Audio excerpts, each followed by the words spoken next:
Thank you for listening to the Speaking with Confidence podcast. Give us a review to tell everyone why you love the podcast. You can also download, like, and share the podcast with friends. Be sure to visit formulaforpublicspeaking.com and sign up for the Formula for Public Speaking course. It is a step-by-step system to help you become the confident and powerful speaker you've always wanted to be.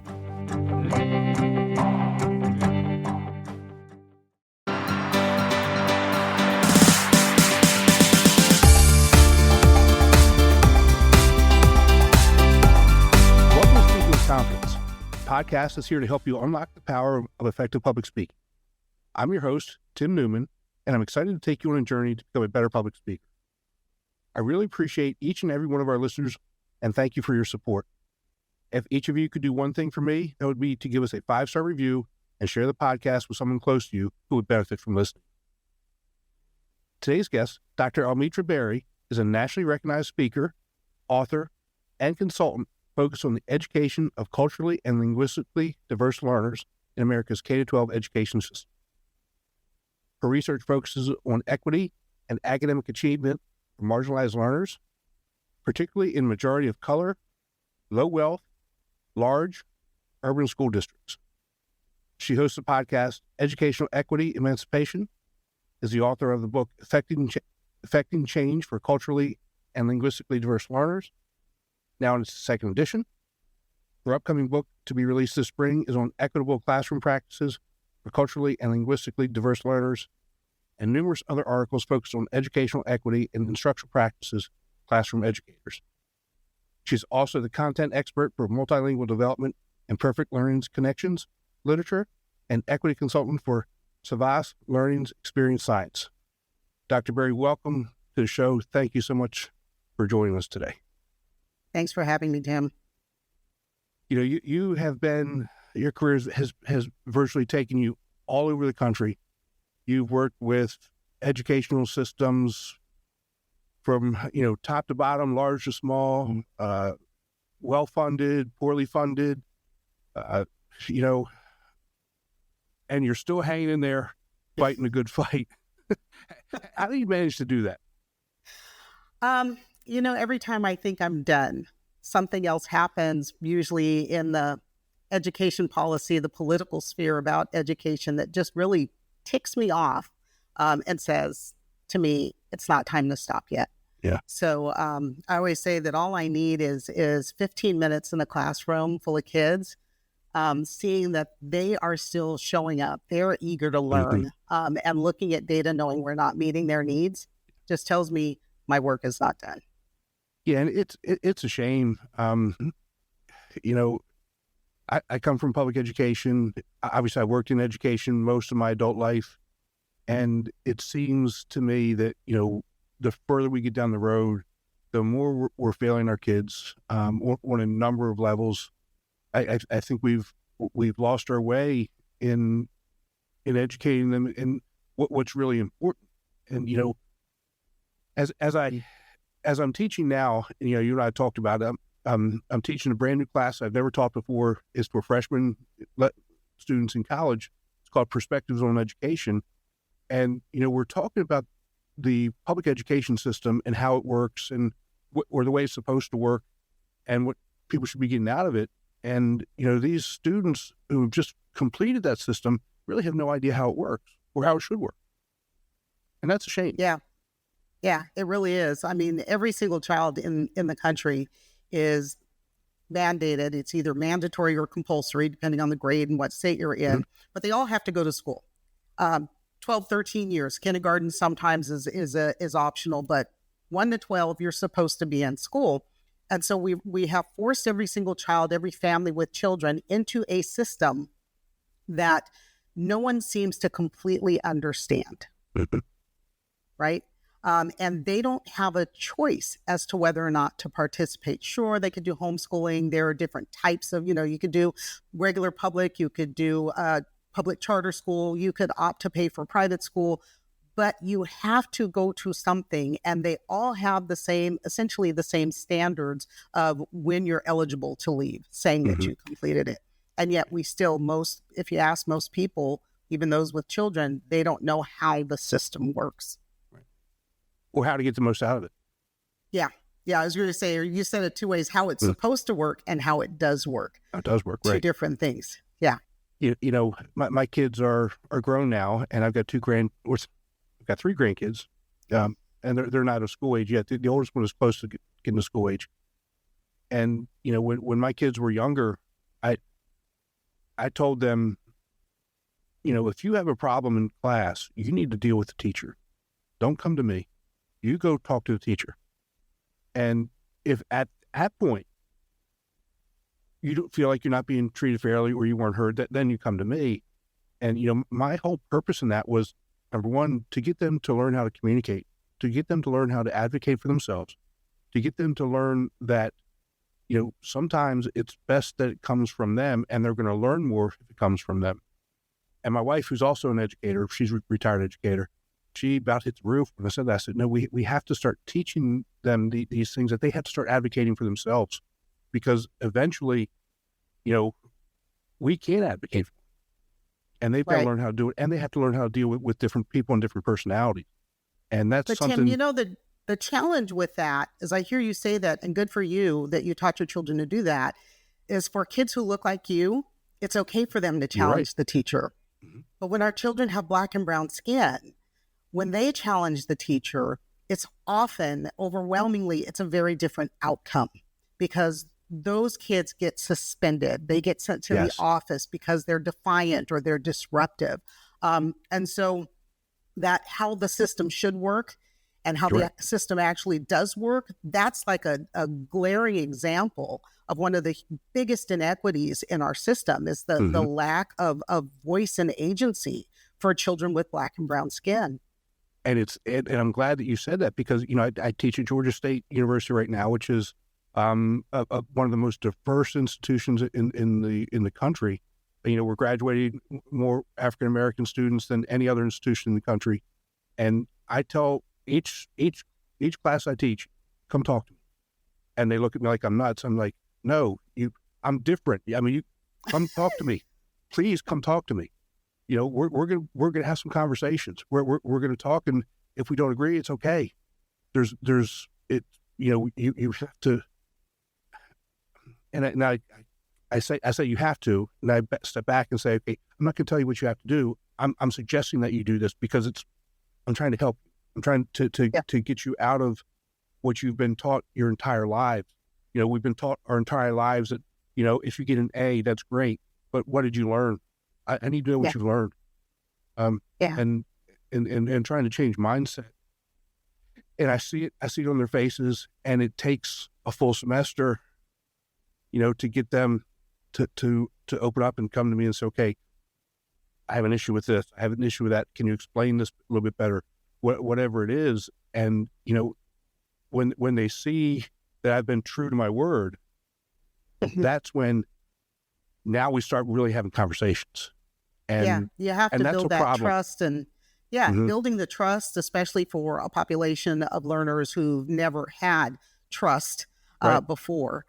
I say we have trust issues. I personally have trust issues, but also to build a culture in the classroom, whether it's K-12 or higher ed, where there is psychological safety for children. And I mean, even though they're in college, they're still, you know, in the grand scheme of things, they're still kids, right? They're just older, bigger kids, but not having that, not knowing that there is safety, not feeling psychological safety, or even understanding what that thing is. Right. Yeah, because they've not been taught what that thing is and what they should feel in a space in order to be able to give voice to what they're feeling and what you're asking them to talk about, to share. Yeah. And, you know, so I've been there for 8 years, and when I first arrived there, that was a culture shock for me, you know, because before that I taught, well, my first job was at a high school just outside of Baltimore, Maryland, predominantly African-American as well. But my first college teaching job was at York College of Pennsylvania, small private school, not very diverse. You know, it is what it is, and didn't really have some of those things. I mean, there was a lot of dialogue, a lot of back and forth. And then, so I go to Georgia State, and it smacked me right in the face, because that wasn't what I was expecting at all. I could kind of get it teaching in high school. Okay, that's one thing, but I was not expecting it when I went to Georgia State, and it, not that I had to really change the way I was doing things. I had to really have a more open process in getting them to understand and actually showing them and proving to them that, it's okay to advocate. It's okay to say, I don't agree with this, or ask a question, why are you doing it like that? I don't understand your thinking, your methodology, what have you. And so that's, for me, that was very eye-opening. Yeah, I bet. So, back to the public school system, there are a few things that we do not teach our kids, which to me is unfathomable. We don't teach them soft skills, communication skills very well. We don't teach them critical thinking skills very well. And, financial literacy is huge. And without those three things, I don't care what you do. You're just not going to be successful, because you're going to get in trouble. Yeah. Well, it begs the question. We know these things as adults, right? Yes. If you work anywhere in the corporate world, you have to have soft skills. There are things that we're evaluated on. If you work anywhere in the corporate world, or even not in corporate world, you could be checking groceries at the store or working in an auto repair shop. Right. You have to have those communication skills to run a business, even a small business, even if it's a lawn care business or a housekeeping business. You have to have the financial literacy, and you have to have those soft skills. So it sort of begs the question, if we know this as educated adults, why is it that we refuse to provide that instruction in public schools? Why is it that we refuse to put those things into the state standards and frameworks of all 50 states in this country? When we know, and we know our politicians know, and we know our Department of Education people know, that these are critical things. And the only answer I can come up with, and you can say I'm a conspiracy theorist if you want to, is that there is a design to keep certain people in a caste system where they have to rely on either social welfare, essentially that they will remain oppressed, that they will remain in low skilled jobs because they don't have the skills. But if you can put your kid in private school, if you can pay the $20, $30, $40, $50,000 a year tuition for your child to be in a private school system, those things are all going to be taught. And the people who can afford that are the ones who can continue to oppress and marginalize our technically or mostly immigrant population and our people of color who've been here for multiple generations, who are stuck in a system that is governed by people who do not see them as being worthy of having every opportunity in the world to advance themselves. And you know what? I pretty much 90% agree with you there. I think that the one piece where I would maybe differ a little bit is even if I think some of at those private schools, that I don't know that they're being taught better than the people in public schools for sure. Yeah. But even still, I don't know that they've been given the real tools that they need either. But what do they get, Tim? Think about, what do you get coming out of a high-end private school that they don't out of a public? Oh, you get a lot of things. You get the connections, you get the networking, you get some of those other things that are going to move you forward. I definitely, I'm 100% with you there. Yeah. So even if you don't have all the skills, if you've got the network, you've got the connections, you've got the label, you can get into where you need to. And someone's going to, my husband always talks about this, and he's in the investments world, where there were people who were wholly underqualified, but there was always a connection. And so they would take them, we're just going to take you under our wing and nurture you through, where people who are highly qualified, who have the knowledge, who have the skills, but don't have that Ivy League education, or even if it's a K-12 private system, they come in, they are not taken under anyone's wing. Yeah. Right? You're right. So it allows you, those connections allow you to navigate a system where people who are equally or more qualified are not allowed to do so. Yeah. And you're absolutely right. And I tell my my students and people that I coach on this a lot over and over again. Number one, and you know the gods are watching us. I don't trust any of our politicians at all. Not as far as I can throw them. I really don't. I have a friend who is a former school board member, and she said politics is made up of two Greek words: poly meaning many, and ticks meaning bloodsuckers. Yeah, well, there you go. That's it.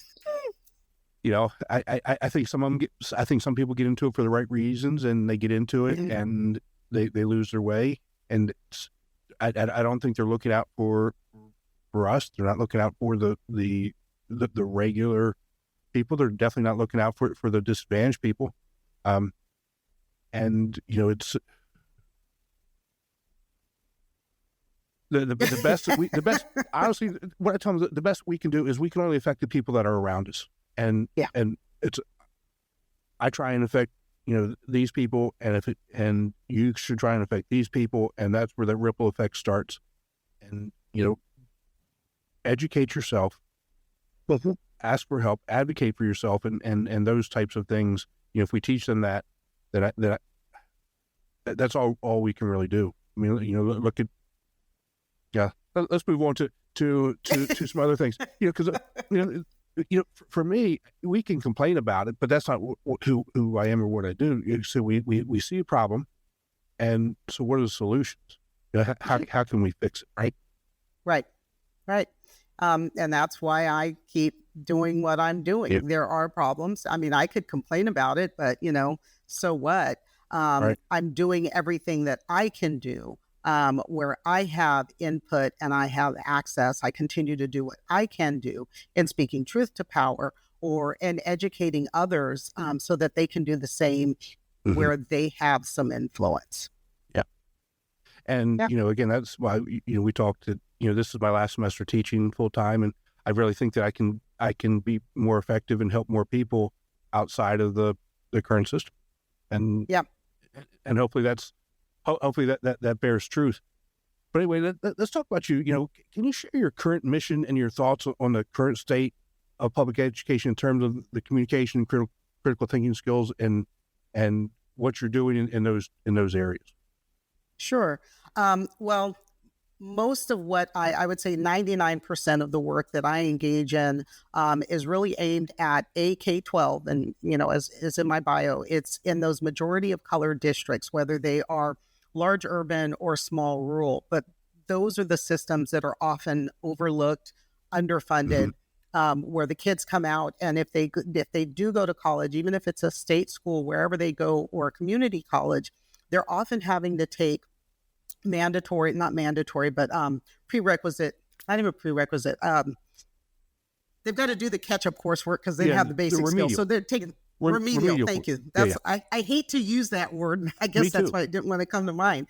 But they're having to take those remedial reading, remedial math classes because they don't have the skills yet to perform in a general higher ed classroom. So I focus on those systems. That's where we have the greatest shortage of teachers coming in. We have underfunded systems, and we have greater teacher churn. We have kids that are highly mobile. So I stay in that space and focus on working with the teachers that are there and within the systems that exist.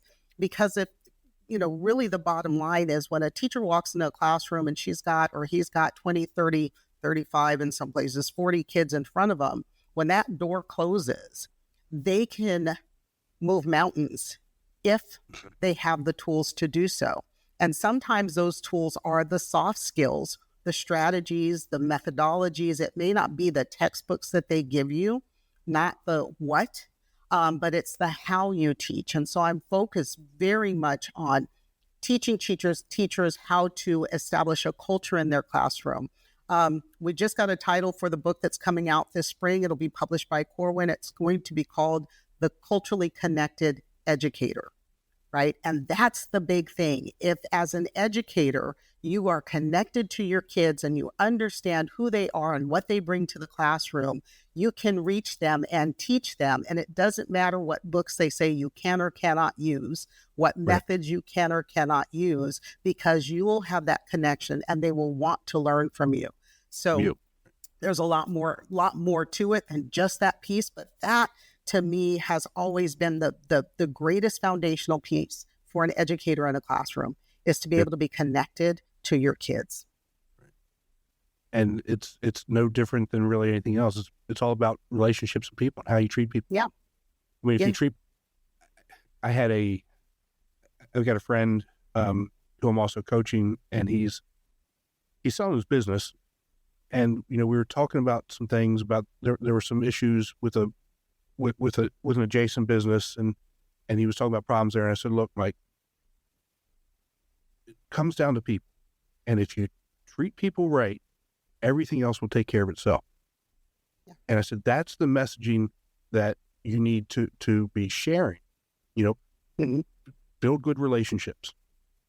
If there's issues, find out what the issue is, fix it. Take your ego and put it aside and build relationships.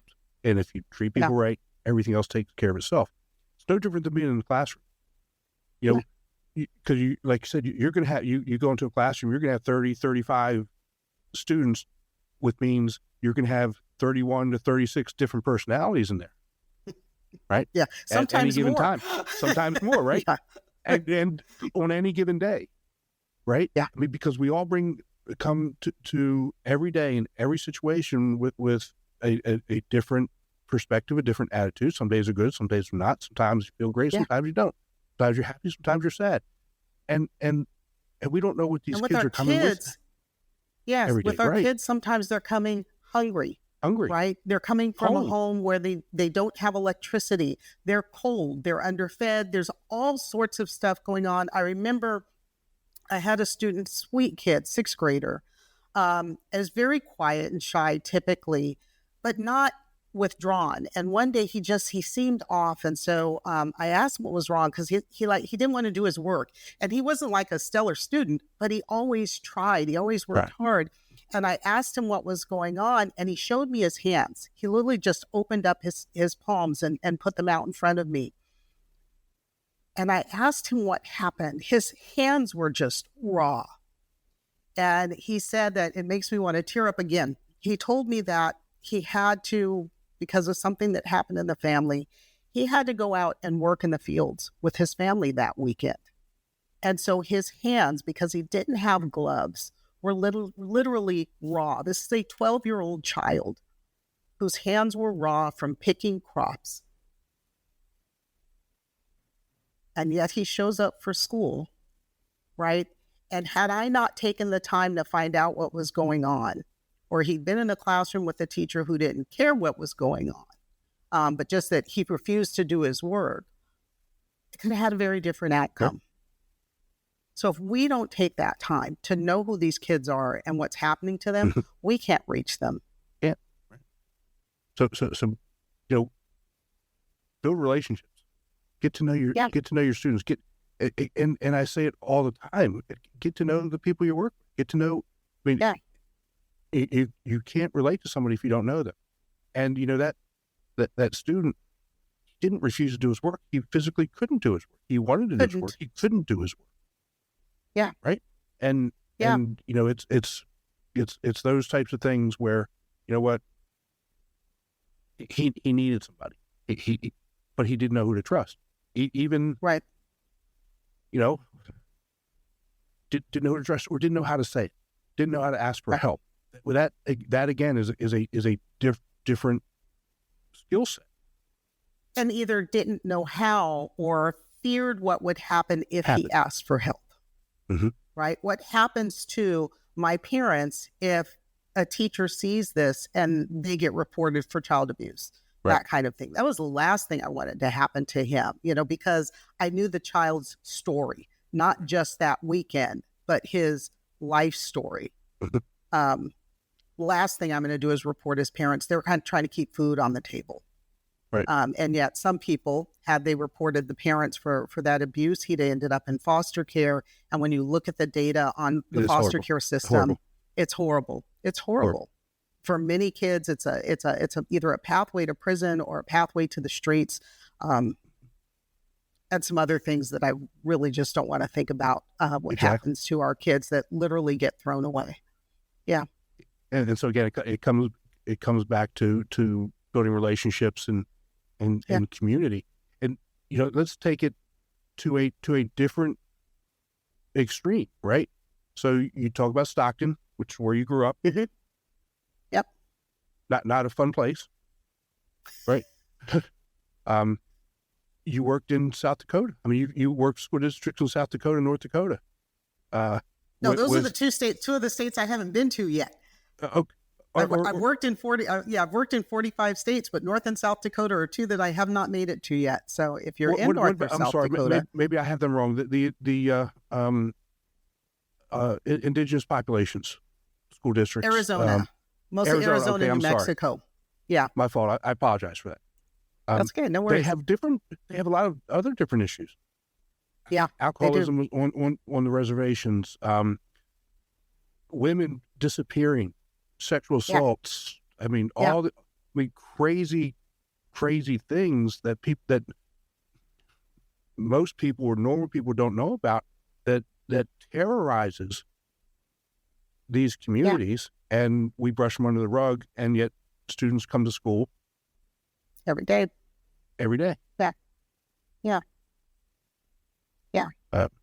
There are multiple Americas within America. Yeah. And our children, for the majority of our children in the K-12 system, keep in mind that roughly 63% of children in American public schools are children of color. Right? So when we talk about the norm has been set on a very white, middle-class Christian society, but that is not necessarily who's in attendance in our public schools in the majority. It's the majority of the people who are teaching in our schools, hence a huge cultural disconnect. But our kids very often are coming from worlds that we don't know, don't understand, don't want to know, don't care to know. And it's whether it's in one of the schools on the reservation or inner city, Detroit, Chicago, Atlanta, LA, it doesn't matter. There are whole worlds that are not looked at as we consider what our children need and where they're coming from. Exactly. Yeah. So when you talk about, I think most people understand the term culturally diverse, but what do you, when you talk about linguistically diverse learners, what does that mean to you so our audience understands as we move into this next phase of the conversation? Sure. Light topic. So linguistic diversity, when I'm talking about that, is any English other than school English, or what we think of as business English. A lot of people will say standard English. So for a Chicano kid living in East LA who speaks Chicano English, that is a different language. African American English is a different language. If you're down in Louisiana, southeastern Texas, where kids will speak a Cajun or Creole English, is a different English. If you're up in, I've worked in West Virginia where they speak Appalachian English. They're all white. They speak English, but it's not the English of school. And so we consider linguistic diversity. It's all of those Creole languages, different types of English. Some people say dialects. There's, a little, even in academia, a little, is it a dialect or is it something else? Is it a Creole? But in English, that is not the English that their textbooks are written in. And so understanding that as educators, which is actually the focus of my book that will not be out for another year and a half at least, is having the knowledge and understanding to bridge their home language. And it doesn't matter if the home language is Spanish or French or Ukrainian or some other, what we think of as a world language, right.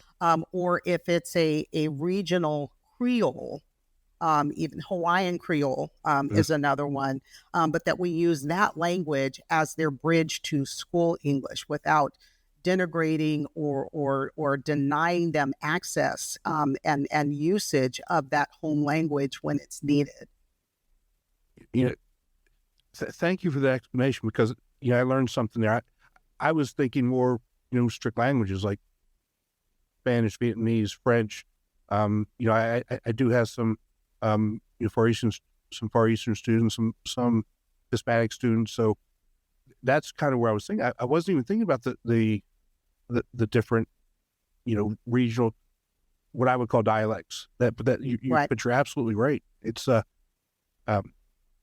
that does become a challenge. So how as educators and how as these students do we connect with them to get them to be able to tell their stories so that they can be heard? Again, when I talk about public speaking, it's not just being on the stage. It's everything. It's interpersonal communication. It's job interviews. It's all, anytime that you're communicating with another individual. And one of the ways to build relationships and connections is be able to tell your story. And students and young professionals, they don't like doing that. So how do we get them to do that, especially being linguistically diverse? Yeah. So not just diversity. I think the first layer is that we recognize multilingualism as meaning more than just speaking English and another identified world language. Right. I'm multilingual. I'll say I personally am multilingual. I do speak standard English, school English, business English. That's the voice that you're hearing coming over your podcast. And I'm going to venture a guess that if there are people on the audio podcast who just tuned in and started listening to our conversation, unless I said now that I am a Black woman, you would not know that I was Black, or that I can also speak African American English when I'm in a setting where it's appropriate, when I'm with my family or a group of friends playing dominoes, in a cultural setting where that language is the accepted language. But I can also transition to a formal Spanish, or because I also live in the Dominican Republic, a Dominican Spanish that is more accepted in the community, right? Not in business, but just out in a restaurant, in a store, just out doing everyday things.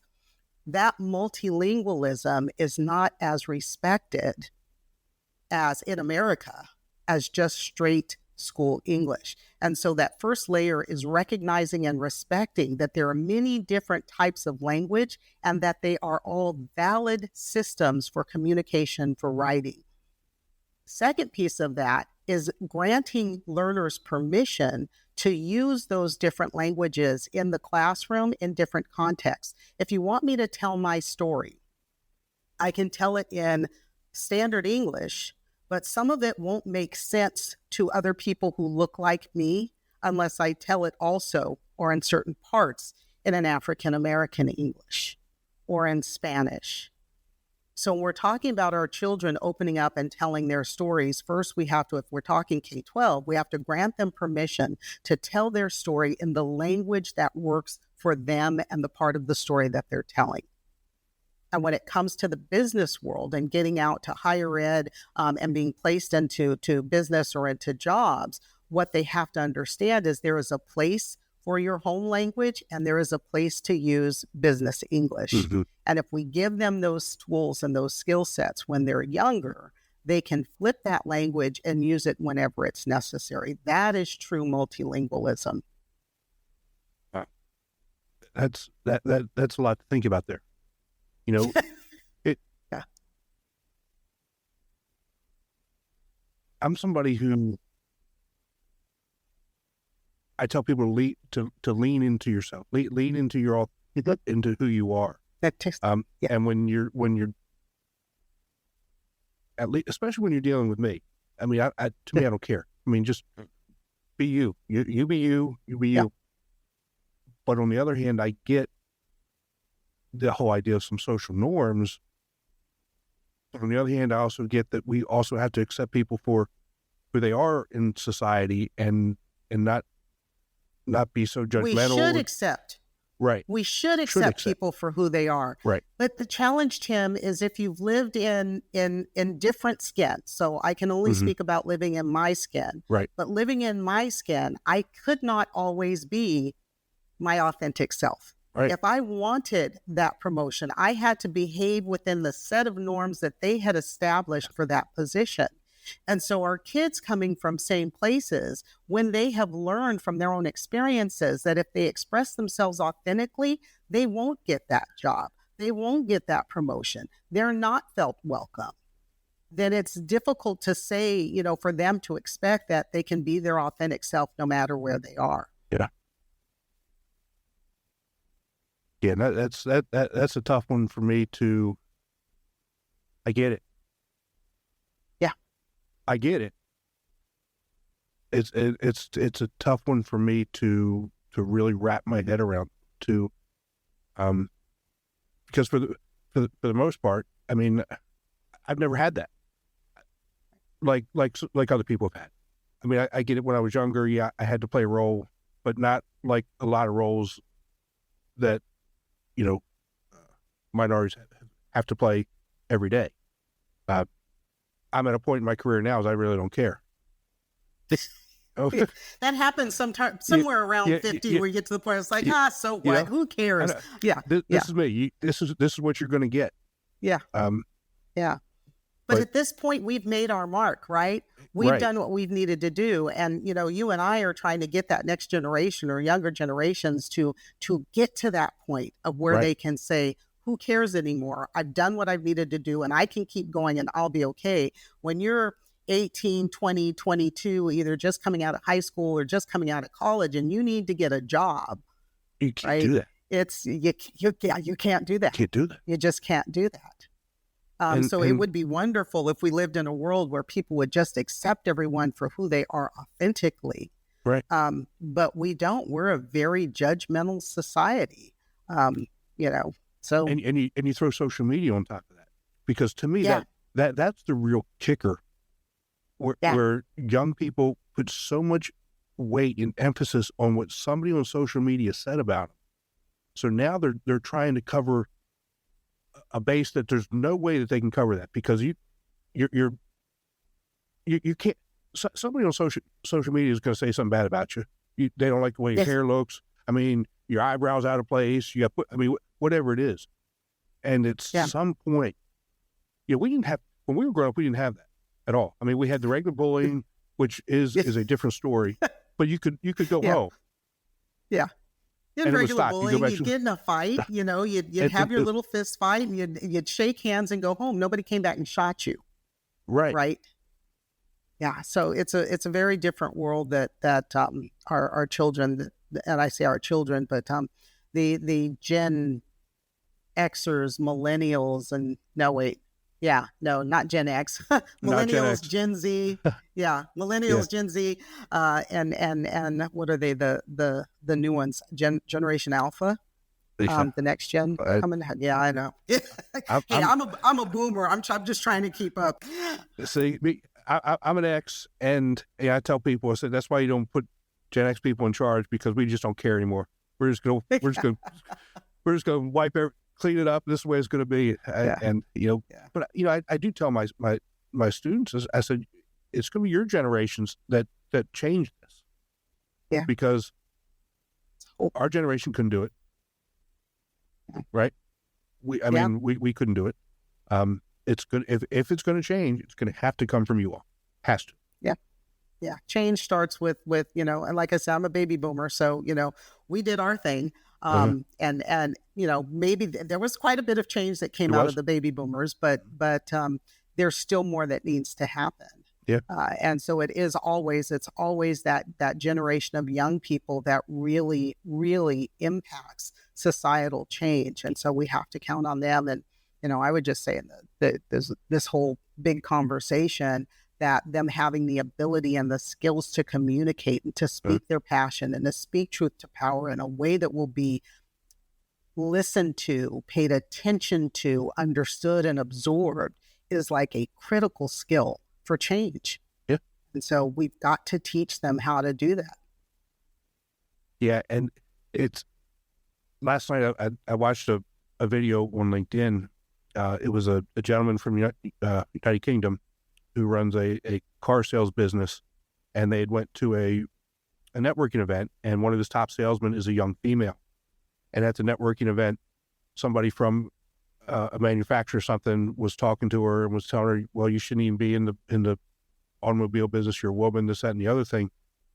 And this gentleman came on and he said, you know what, first off, that thinking is, he had some choice words on it. But what he said was, why aren't we at the point yet where we respect talent? Doesn't matter who it is, male or female, whatever gender it is, whatever color it is, whatever race, whatever religion. Why are we still at this point where we're judging female can't be in the car industry? This doesn't make any sense. A female can't be president of the United States. Right. I don't understand this at all. And I come from the sport industry and was in the military, and we both those have their own issues. But from my perspective, I was brought up, I don't care who it is. I want the best person. I want the best person sitting next to me. I want the best person in the huddle. I want the best person on the sideline. I want the best person in the foxhole with. I don't care. I really don't care. Yeah. I don't care. And until we get to that point, I don't know that a lot of these educational issues are going to change either. Somebody's just has to say enough is enough. Yeah, it's frustrating. It is. It's hugely frustrating. I think until we get to a place where everybody understands the power of their vote, not just for the president, but all the way down for city council and school boards. School boards, people don't realize how important and how much power a school board has when it comes to impacting education. And school board elections are often chosen by it's like less than 5% of the voting public that actually votes for and chooses school boards. We're just abdicating our power. And until we change that and become, commit to voting, odd tidbit, the United States of all democracies in the world, the United States has one of the lowest voting rates. We don't vote in this country, and we consider ourselves the world's greatest democracy, but we don't use our power, and they're still trying to suppress the power of the vote. But it's, that all of these things and getting that developing that understanding or desire to have the best people do things, a lot of that comes from the way we choose to use our voice, our power, and our vote. And until we do that, this is what we get. This is what we get. Oh. This is what we get. What's that? Insanity is doing the same thing over and over again, expecting different results. Yeah.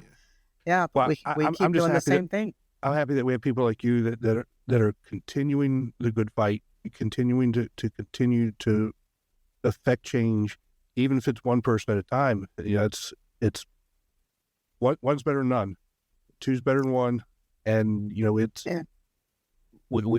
we need people like you to continue the good fight. And I've got two other topics. I just wanted to, one just kind of popped in my head. What are your thoughts on AI in the educational system? AI can be your friend and it can be your foe. I think there's some things, if I put an old classroom educator hat on, I wish I had AI where I could have taken my students' papers, scanned them, input them into AI and say, grade this paper based on this rubric. That would have been really, really nice to have as a tool. As a writer, sometimes it's like, I'm trying to say this, but I can't get it out right. And so I can put my sort of garbled, messed up thoughts into a very well-programmed, not, I don't want people to think you can just dump this into anything, but I have a very well-programmed AI platform that I use where I've uploaded all of my content. So it's reading my past work, right? And understanding my voice. And I can say, fix this statement for me. and it'll spit something out that's like, okay, that's what I'm trying to say. But then I take that and I put it into my own words, right? Not just spitting it out. I think the big fear is that, especially from an educator perspective, is that kids are going to have AI bots just writing all their papers and not learning. And that could happen, but there are ways to put some checks and balances around that. But there is a place for it. And I think that if we as educators fear that technology, we are hindering progress, because our kids are going to graduate into that technology and they're going to need to know how to use it. So rather than say, we don't want the AI in our schools, it would be better to say, how do we use this technology to further our children's educations and prepare them for the world of work and technology that they're going to exit into in 1 to 12 years, depending on where they are. Exactly. The second one I'll ask you offline, because it's probably not appropriate for this, but I kind of use AI exactly how you use it. Helps me generate ideas or clean something up, and then put it in my own words. And again, if we don't use it, and if we don't learn how to use it, and our students and their kids are using it, it's a problem. I mean, when social media came out, and when Twitter came out, I went to my daughter and I said, tell me about this Twitter thing. And she looked at me, laughed, and shook her head and said, Dad, you don't want anything part of it. And I said, okay. She was right. She was said, right. But I said, you know what? I better learn this thing really quick. Yeah. Because, and eventually, so, I wrote a textbook on social media and sport marketing, and social media eventually kind of took over my life. Yeah. And I had to quit. I had to say, no more, because I was spending, 12 hours a day on all these sites, and kind of getting lost. It can suck you. I always talk about going down a rabbit hole. That's more like a black hole. And you can get in there and lose hours in a day. And while I use social media to market my podcasts, my books, my speaking engagements, I don't engage in the back and forth that goes on in social media. I very rarely will read comments. I have someone else that can do that. And if it's something that I need to attend to, can bring it to my attention. But that platform you mentioned, formerly under Twitter, I don't ever go there. I don't post there. I don't look there. I don't have logins for that, because it became such a vile environment for someone like me who works in that sort of that bigger DEI space. It just was not a healthy place to be. And I'm a psychologically very healthy person, but I worry about people who are not psychologically healthy, and the damage that it can do to their wellness by being in those platforms. And, for our children, in looking at that and unrealistic expectations about body image or appearance, dress and possessions, even what we have, that it's just, it's unhealthy, while I wouldn't say we need to regulate it all. I think as parents and caregivers who have children should be very, very wary about where their children are spending their time on devices, especially on social media. I look at another one of our institutions in the country that's broken. Our mental health care system is completely broken. And, if you look at what, I don't put all of the blame on social media, but I do put a big piece of that, because as a society, we have allowed ourselves to live in that world and put so much emphasis on that, like I brought up a little bit ago. And, look at depression rates, look at suicide rates, look at eating disorders. It's interesting that when we look at those numbers and the connection to social media here in the United States, it's very different in other countries, because the algorithms are set differently. What our kids are getting pushed on TikTok, the dances and the eating things challenges and all this other crazy nonsense. If you go to other countries, what their kids are, the content being pushed to their kids is how to do math, how to do science. We have, it's not, so it's like, I cannot completely blame those platforms, and everybody's picking on TikTok. You can't blame TikTok. It's the algorithms that have been set and what we are allowing and encouraging our children to look at, and what even we as adults are looking at. Because if that goes back to the whole AI thing, right? If you use it for good, it can be a very good tool. I don't get nonsense stuff pushed to me on TikTok because I don't engage in that piece. Right. So, yeah. You see, I'm not on TikTok. I'm heading. I've got a good audience there. I've got a good audience for short information. Yeah, short information about education that people will attend to. I can reach a broad audience. Not everybody's going to tune in for my 25-minute podcast. So, I get them wherever I can, and that's one place where I'm getting them. So, is there anything else that we didn't talk about that our listeners should think about or know about? It's funny. When we first connected, I was thinking, because of the topic of your podcast, that I was going to talk about how I used to throw up every time I had to give a speech. But no, I try not to bring that up, but too much. There was no cameras or cell phones back then, so there's no video evidence. But it lives with me. It lives in my head, and I think about that mandatory, had to take it in order to graduate, college course, rhetoric. I think it was Rhetoric 1 or Rhetoric 100, whatever it was. And I literally I was physically ill anytime I was going to have to stand up and talk. And that, went all the way down to elementary school. I was afraid to stand up and talk. And now, sort of the joke that I make a living by speaking. But it's because, and so when people say, I can't imagine you used to be shy. It's like, I was terrified to speak. But what I found was my passion. And when I found my passion, I found my voice. Right. And you cannot stop me from talking about what I'm passionate about. So, just if you find that, and I think you'll be okay. But, if you're still puking at the thought of having to stand up in front of people and talk, it's perfectly normal. It is. And you haven't found your passion yet. Like you said, that's a very good point that I hope our listeners just got. When you find something that you love and that you're passionate about, a lot of these issues do not necessarily go away, because even still, when I get up and talk, sometimes I'm nervous. I mean, that's depending on the audience, depending on the actual topic and what's going on, I'm still nervous. But once you get going, if you prepare the way you're supposed to prepare, if you do the things you're supposed to do, it's just like anything else. Once you get going, it just happens naturally. Yeah, it may take me 5 minutes to get warmed up, but once I'm on a roll, baby, watch out. Well, that's awesome. Dr. Berry, where can people find you and buy your books?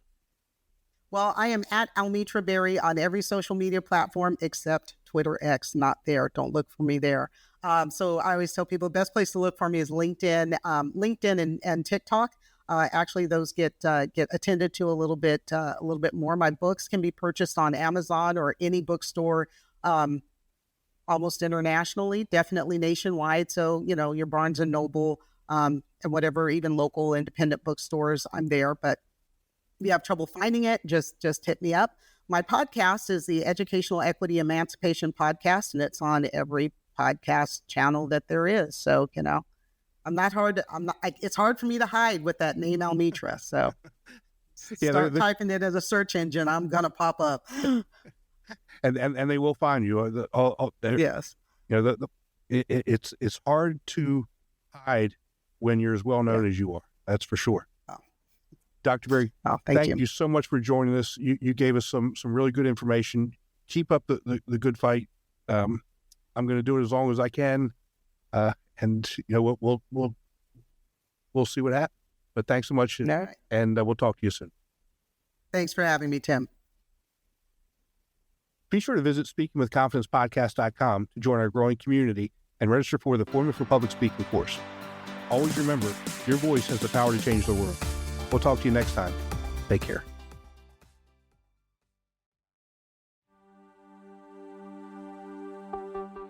hope you enjoyed the latest episode of Speaking with Confidence. Give us a review to tell everyone why you love the podcast. You can also download, like, and share the podcast with friends. Be sure to visit formulaforpublicspeaking.com and sign up for the Formula for Public Speaking course. It's a step-by-step system to help you become the confident and powerful speaker you've always wanted to be.